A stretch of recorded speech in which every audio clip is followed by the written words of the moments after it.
His childhood, there are allusions to his running away from home. The abuse at home would seem to have been so severe that he had good reason to run away. He also stood out at school. He was considered very peculiar by his teachers, and he would hide under the radiator or hide under the teacher's desk, and he couldn't relate to other children in a normal fashion. He was constantly getting into fights and getting into trouble. That's a hellraiser.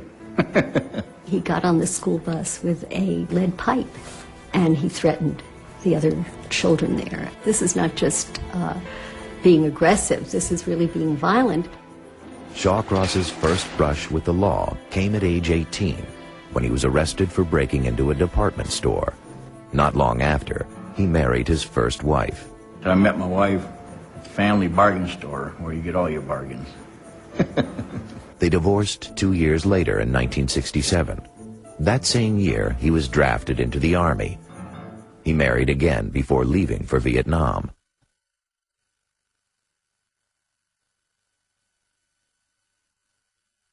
Policing the Navy is a real-life drama.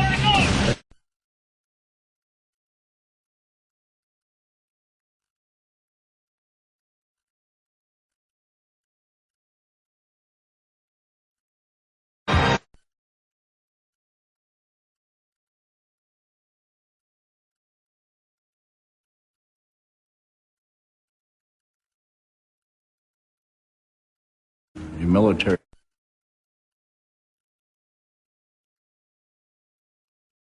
AI.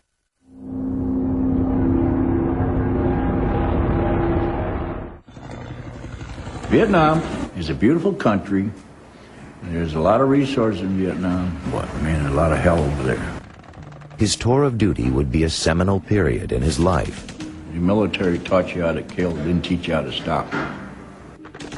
It is in Vietnam where he says he first tasted human flesh. Well, I took 2 heads off 2 female enemies, and I don't know why, but I took the left leg from the knees to the hip. I had a little fire, and I was cooking that leg. He also says he was haunted by what he had seen and done during the war. I had light nightmares all the time. In the spring of 1969, Shawcross was honorably discharged. I'm home 3 days. My mother says, "Aren't you going to go see your wife?" I asked Mom, "What wife? What are you talking about?" I forgot I was married. Their marriage didn't last. His second wife divorced him after he was arrested again, this time for burglary and arson. Shawcross had set fire to a barn and 2 factories. Those fires were set for another reason, and I can't talk about it. Other people were involved. He was sent to Attica for 5 years, but was released on parole in 1971 after serving only half his sentence. When you first get in prison, you can learn about every crime there is, how to do anything you want. After his release, he married again and moved to Watertown, New York, a few miles from his hometown. Then, just 6 months later, a 10-year-old boy, Jack Blake, went missing in Watertown. 4 months later, an 8-year-old girl, Karen Ann Hill, also went missing. Her body was discovered under a bridge. Someone had raped and suffocated her by stuffing her mouth with leaves and dirt. A police dog led authorities from the bridge to the home of 27-year-old Arthur Shawcross. He was arrested. I just had a lawyer. He said, "Keep your mouth shut, let me handle it." And he did.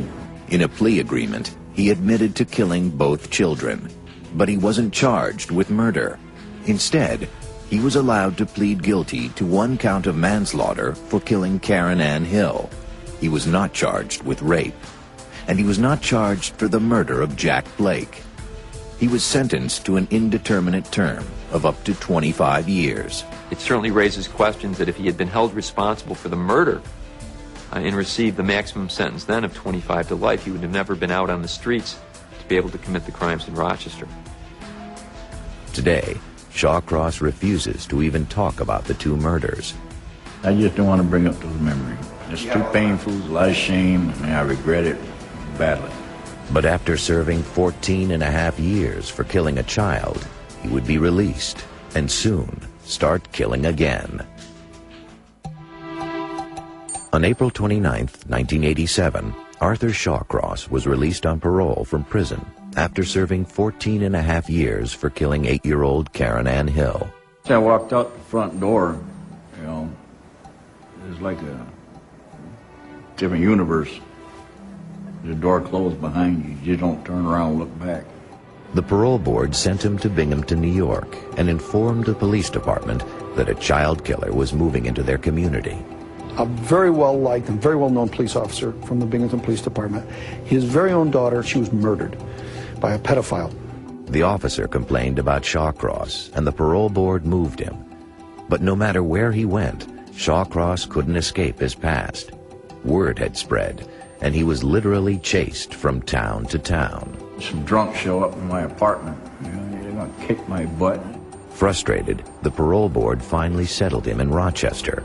Only this time, they decided not to tell the local police. Law enforcement wasn't notified specifically of his presence here. I guess you could say that the communication wasn't as good as it was. I think a lot was learned from the Shawcross case. Shawcross eventually married his fourth wife, Rose, a pen pal he had corresponded with while in prison. He also started seeing Clara Neal, a woman he met at his job chopping vegetables. He had hopes of making a fresh start with his life, but it didn't last. I'm trying to better myself, I had the feeling it was going to work, right? But you meet a prostitute on the street, it's like a kid in a candy store. Shawcross claims he never sought out a prostitute before moving to Rochester. But one day, while driving his girlfriend's car, he encountered one. A girl comes up to me, right? I'm parked, I'm at a street light, and I got the windows down. And he leans in and she says, "You want to go on a date?" She had explained it to me, right? So we went and did whatever she wanted to do, and went from there. Soon he was seeing prostitutes regularly. Then, in February 1988, he picked up Dorothy Blackburn. He says she bit him during oral sex. She gets down and she bit me, and I smacked her. And when I bit her, they were even. She starts fighting and everything, and I just strangled a bit. Shawcross coldly dumped her body in a creek near the car and went home. I was in a fog. When I got home, Rose didn't know me, didn't know who I was. My neighbors would say the same thing. I was in a daze for a few days. Dorothy Blackburn's body was found within a week, but there was nothing to connect Shawcross to the murder. He kept his dark secret to himself and resumed his routine life. Things like that, where I did something wrong, I'd put it on a shelf and close the door. Forget about it. But he continued to frequent prostitutes. A few months later, he met Anna Steffen on the street. Yeah, I didn't have a car with Anna. I was walking up Lake Avenue, and this girl comes up, right out of the blue, tell me what she wanted, and okay, let's go. They went into the woods down by the gorge to have sex. And when she got her clothes off, I strangled her right there. Her skeletal remains were found about 2 months later in a pile of debris next to the river. He was careful to isolate his victims, carefully to secrete their bodies. That perhaps contributed to him being able to remain out as long as he did. After murdering Anna Steffen, Shawcross didn't kill again for almost a year. I just forgot about it. I wasn't seeing too many prostitutes on that side of the river. But old habits died hard. Shawcross resumed his killing spree in June 1989. 59-year-old Dorothy Keeler was a homeless woman he had befriended several months earlier. I got no place to live, it was near wintertime. I said, well, I'll tell you what. He said, you clean my apartment for me and my old lady. And I said, I'll give you $4 an hour and you can live there. But Shawcross says when she started to steal from him, things got ugly. One day we went down to Genesee River, and we were talking about it. And we got mad, and I just picked up a log that was sitting there and whacked her. And she went down like a cold stove steer. He was just as comfortable killing people he knew as he was in killing strangers, and he had no guilt, no remorse, no empathy about any of that, and those are the hallmarks of a violent psychopath. Soon Shawcross was killing more frequently.